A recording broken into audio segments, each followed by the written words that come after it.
Hi, I'm AverageGirlGames. I'm a variety streamer. I stream on Tuesdays, Wednesdays, Thursdays, and Saturdays. My channel is a low-pressure environment where you can come make friends as if you were back at a 90s arcade.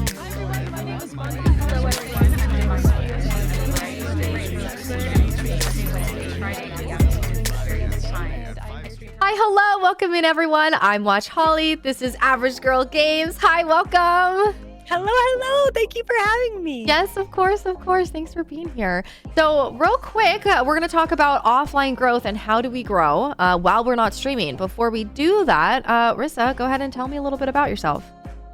Yeah, so I've been streaming now almost for about 3 years. That's coming up in June, which is absolutely crazy to me. And I have been growing little by little, and I'm just starting now to reach a 40 average, which is so really cool to me. And I just am so excited and anxious to continue to see that growth and that like slow progression. And that's just because I do variety. So obviously variety does have variables where you get some people in, some people not, but it's just been so fun and so great. I'm currently playing The Witcher 3 and I'm very into it. Have you ever played that game No, before? but so many people have told me to play it. You gotta play it. It's so good. Did You'll you love like it. the TV show? Yes. Okay. I'm obsessed. Oh, okay. Obsessed. Oh, okay. Okay. Yeah, I have to do both. I haven't played it. I haven't watched it, but I have so much in my backlog. I know. Sorry. Fair. No, that's fair. That's fair. I know that you're very busy, and congratulations on your cool accomplishments too. We'll just Thank put you. a cool pin in that. I'm really excited for you. Thank you. Thank you. Thank you. All right. Yeah. So let's talk real quick about offline growth and what do you personally do to grow while you're not streaming? So my kind of thing that I've been doing a lot more of is doing memes on TikTok. And they're usually about 20 to 30-second videos, but they share kind of a general idea or a general experience that either all streamers or gamers have had. So like celebrating something with my community, but turns out my mic was muted, wah, wah, wah. Or like wanting to game, but the servers are down and there's like a scream in the background and you just see like, you know, these funny things that happen because I try to make my content really relatable so that more people go, oh my gosh, yes, I have had this experience.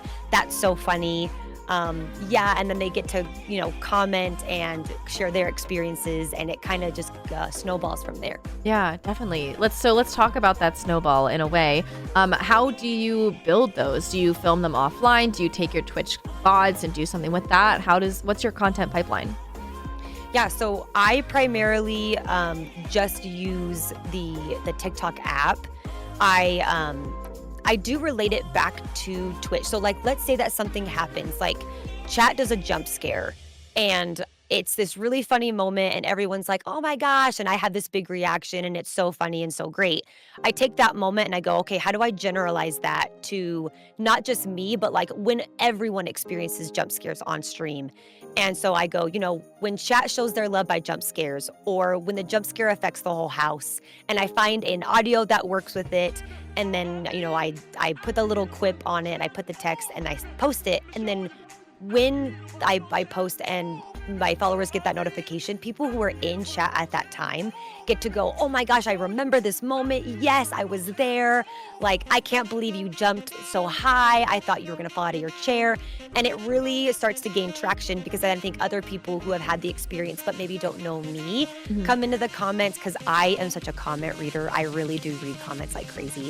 If I see a funny video, I'm like, hee hee, what do other people say? Oh, totally. And, yes, right? Because some people in the comments are way funnier than the video. And Oh, it just yeah. makes it I live so in the good. comments. Yes.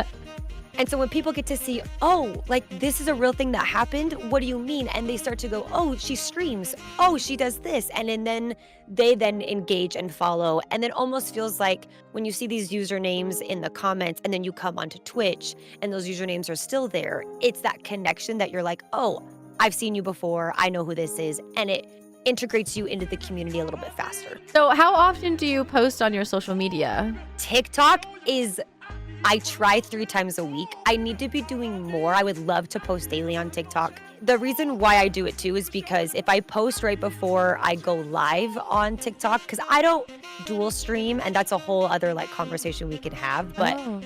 um, if I post it before I go live, it then pushes it, and then people see the little glowing red profile picture, and they go, Mhm.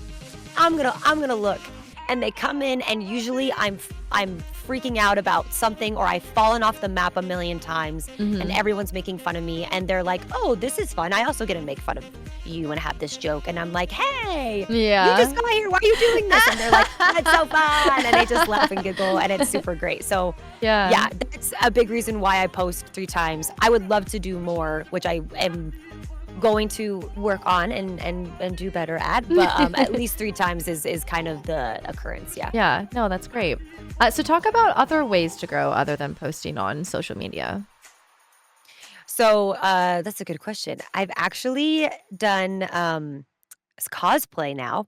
I'm now a Ooh. cosplayer. It's very Ooh. cool. Ooh. So it's so intimidating and so Oh, fun and totally. so great. But I did Aloy from Horizon Zero Dawn, Nice. and I loved, loved, loved that game. I made this beautiful cosplay out of like leather from a couch. Like I had a cosplayer here where I live also help me and give me instruction, and we made this gorgeous cosplay. And then I went to competitions and I did it, and I actually ended up winning a couple of them. And that was really insanely cool. And Yeah. people then were like, "Well, oh my gosh, what made you choose this character? Like, what? How do you know about this?" And I was like, "Oh, I stream Yeah. and I do this." And people are like, "Oh, you do that too?" And like, it just builds relationships. And it's so easy to talk about like a cosplay versus being like, "Hello, I am also a stream. streamer. I do this." Yes. Yeah. It's nice to be like, "Oh, I love your cosplay. Why did you do this?" "Oh, I streamed it." "Oh, I streamed it." "Yeah, and you do this." And "Oh, I also stream it." "Oh, that's so Yeah. cool." And it's a Yeah. way better, easier networking way than it being like, "Oh, hi, streamer? Yeah. Cool." Same. So, yeah, yeah. Yeah, And no, that's I been love really, that. really cool. Yeah. Wow, I wanna see that cosplay. I would love to see it. Okay, Yeah, deal. send it to I will. me. Okay, so, let's talk about kind of going back to editing and things like that. What software do you use to edit and push your content out? Yeah, so the main one that for TikTok is the app itself. I've noticed that if I try to upload a video of like a Twitch clip or gameplay clip, it will suppress it. And I don't know if it's because it wants you to use things like CapCut and the app itself. But anytime I've used the app, it really will push me a little bit farther, and I get out of that 200 to 300 view. But if Mhm. it's something that is a little more like, if I want to create a Twitch clip because something on Twitch actually happened that was perfect, there's great context for it, I actually send it to DaVinci Resolve, which has been a little bit of a learning curve, but Mhm. I think it's very user friendly compared to like Adobe Adobe. and things like that are a little more difficult. I definitely do have friends that help me and walk me through how to do some things. Like I'm learning now how to add like sounds, because it'll do like the layers of sounds, and I want to do Mhm. like a or a do do do do, like whatever sound I want. Yeah. And I'm still like, every time it'll overlap in somewhere I don't want it to be, or I have to clip it and cut it and put it somewhere, and I'm just Mhm. confused. And so I do have friends that help me, which I say, if you do have friends that edit, definitely use them as resources, because that's what I've been doing and it's been really helpful. Yeah, yeah. And when you do edit and cut and move things around, are you creating a hook for your videos to kind of tie people or bring people in?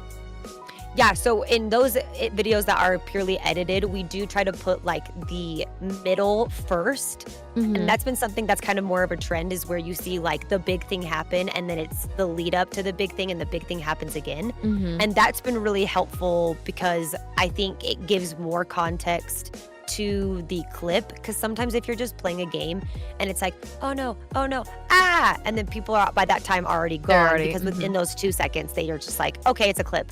Who cares? Right. Yeah. But if it's a big jump scare or a final boss, and we're like, we did it, and then it leads up to us doing it, that's Yeah. way more engaging. Yeah, definitely.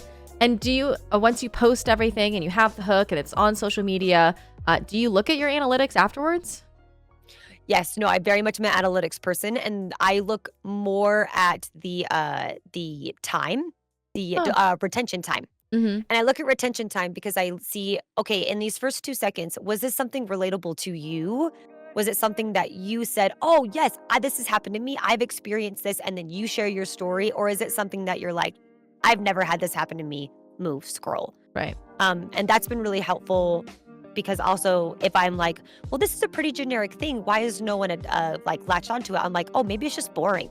Like maybe I'm just really boring. Oh, And so no. I'm like, which is totally fine. That happens where you're like, oh, okay. And so I redo it, or I take the inspiration, I put it somewhere else, and I do like bigger facial expressions, or we do like quicker movements, and we do things that have more dynamic movement in it than just being like, haha, funny thing that happened. So, yeah. Yeah, no. I like that. So you kind of re-edit afterwards as well too, and repurpose your content if it didn't do super well?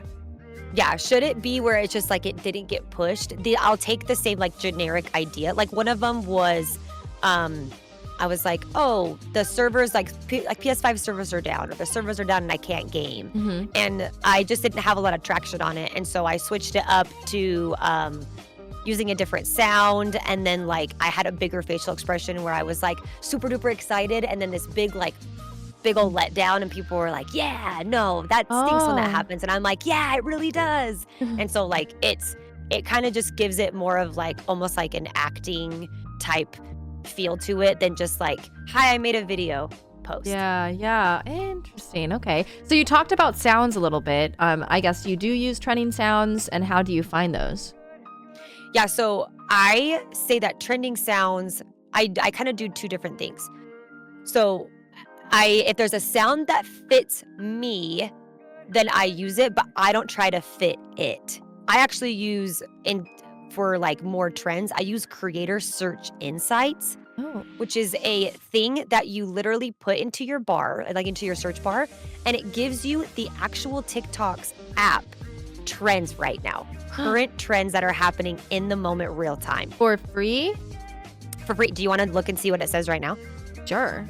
Wow, I was on like, TikTok people can't itself see. or on the app? Yes, on the app. Wow. Isn't this really cool? I didn't know that. So then you can go to things like Content Gap and see what things are people searching for but can't find. And then you fill the gap. So like one of them is never give up on something it says never give up on something you think about every day. And to me, that's a great one for a streamer, because you could be like, oh, every day, like I put on my headphones, I'm thinking of new ideas, new games, have, whatever kind of visual that you want. Super easy. And it's trending up to 300,000 popularity, but it's still going up. It's still trending. Oh, and so people are actively really cool. searching that, and then you're like, oh, and then what do you do do you put those exact words as your like bio or something, or like the caption? Yeah. So I try to put those exact words on when like the text that's on the screen. So I would do it where it was like, never give up on something you think about every day. And it would be like the text on there, and it would do like the pretty visual of like us laughing in Discord and being like super cute friends. And then I'm gonna be a game screen that's like us playing a game, or like something like that. That is what people always experience. Because I think a lot of times, like gamers and streamers, we think about games every single day. We're like, oh, this game's coming out and I'm so excited. And that's just a general experience that people will go, oh yeah, this is relatable. And then I also do put it in my bio to try to, or not bio, my caption, to try to get it to attach to the algorithm and then be categorized as never give up on something you think about every day. Right. Interesting. So both. Oh. Yeah. Oh, write that down. Write that down. So good. Get it. All right. So my last question is, do you have any other advice for Twitch streamers trying to get into the short form content? Yeah, and it's something that I feel like a lot of us have heard, but it's just like keep going and keep posting. Like your first video might not get that 100 views or the 100 likes, but if you don't keep going, you're not going to build to the 2,000 and the 20,000. If you hit that algorithm at that right time, you post something and it flies, don't just watch it and be like, look at it go. I want you to post again and post again. And you don't have to post like immediately after, but post something similar, or have people that then when they like your video, that it then brings up you again and again. And people will eventually go, I really like this content creator. This is really funny. And then they'll transfer you to their other socials, whether, they find you on Twitch or YouTube or wherever. And then they'll start kind of being like, they'll engage with your information or like your content more. And then you get more people that then engage and do the same thing. And it's just like this rolling ball, and, take up space. Like there's an infinite amount. So just take up as much as you can. Yeah. Oh my gosh. Well, thank you so much, Rissa. This was so good. Yes, thank you for having me. Yes. Okay, all right. Well, we're going to say goodbye to YouTube. Thank you so much, YouTube, for watching. Check out Average Girl Games, and we'll see you next time. Bye, YouTube. Bye-bye.